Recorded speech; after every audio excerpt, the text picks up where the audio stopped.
Selamat pagi Bapak, Ibu, dan Saudara yang terkasih. Damai dan sukacita oleh Roh Kudus senantiasa melimpah dalam hati kita, serta sukacita bersama Tuhan Yesus Kristus ada pada kita semua. Tema resapi pagi ini adalah menatap masa depan. Bapak Ibu yang dikasihi Tuhan, sebelum kita merenungi firman Tuhan, mari kita berdoa. Bapa kami yang di surga, Bapa, dalam nama Tuhan Yesus Kristus, kami bersyukur kepadamu ya Tuhan, karena berkat-Mu kami bisa menikmati hari baru ini, hari yang penuh harapan dan hari yang penuh berkat dari-Mu. Kiranya boleh kami menjalani kehidupan ini Tuhan. Kami percaya Tuhan menyertai kami dalam berbagai hal yang akan menimpa sepanjang hidup kami, dari pagi, siang, sore, dan malam nanti.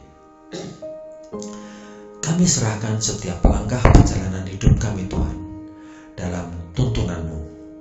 Kami serahkan pula jiwa dan raga kami hanya dalam kuasa dan Roh Kudus-Mu. Jika sebentar lagi kami boleh mendengarkan firman-Mu, buka hati dan pikiran kami Tuhan, terangi jiwa kami untuk bisa mendengar, merasakan, dan melakukan dalam kehidupan kami.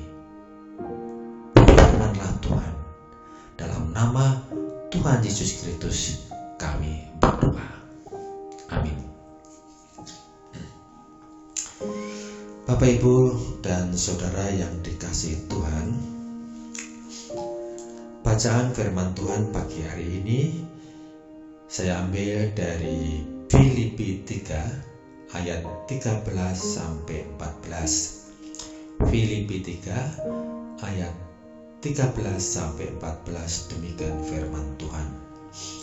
Saudara-saudara, aku sendiri tidak menganggap bahwa aku telah menangkapnya, tetapi ini yang kulakukan.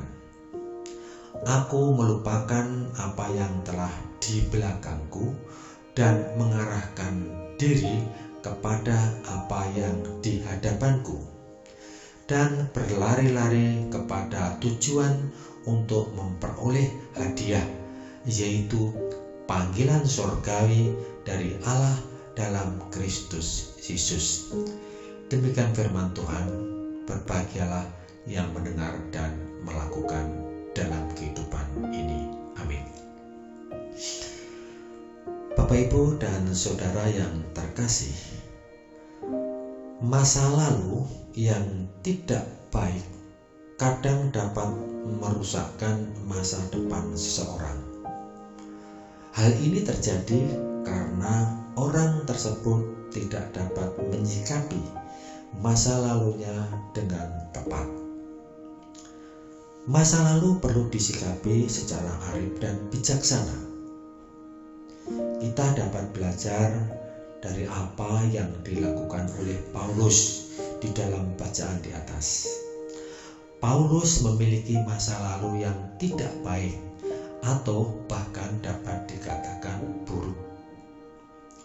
Ia pernah dengan kejamnya menganiaya orang-orang yang tidak sepaham dengannya. Ia menganiaya orang-orang yang percaya kepada Tuhan Yesus. Tetapi ketika Paulus berjumpa dengan Tuhan Yesus dalam penglihatannya, ia sadar betul bahwa apa yang sudah ia lakukan adalah sebuah kebodohan. Maka segeralah ia bertobat secara total. Paulus mendisiplinkan diri untuk hidup dengan benar.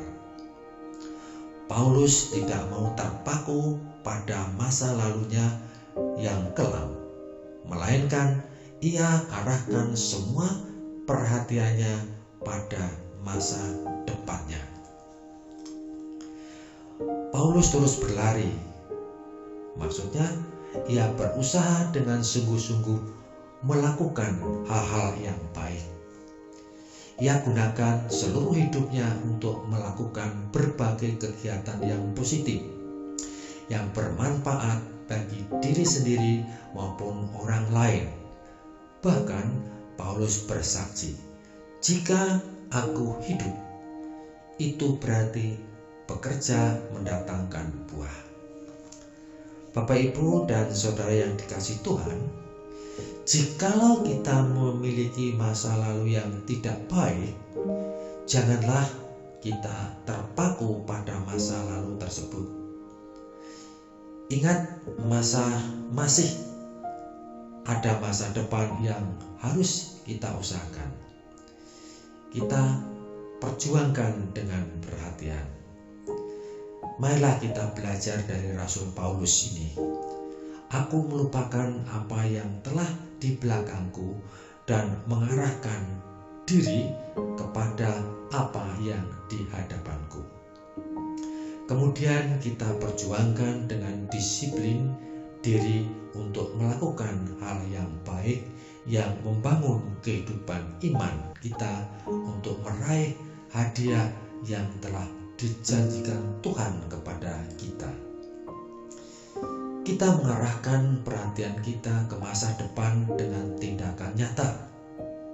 Bekerja untuk menghasilkan buah, yaitu buah-buah roh sebagaimana disampaikan Paulus dalam Galatia 5 ayat 22, dengan tetap menempatkan Tuhan sebagai satu-satunya penolong kita.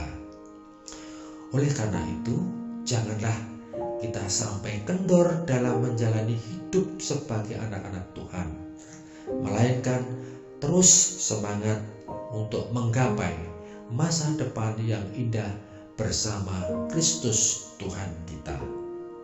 Tuhan memberkati. Amin.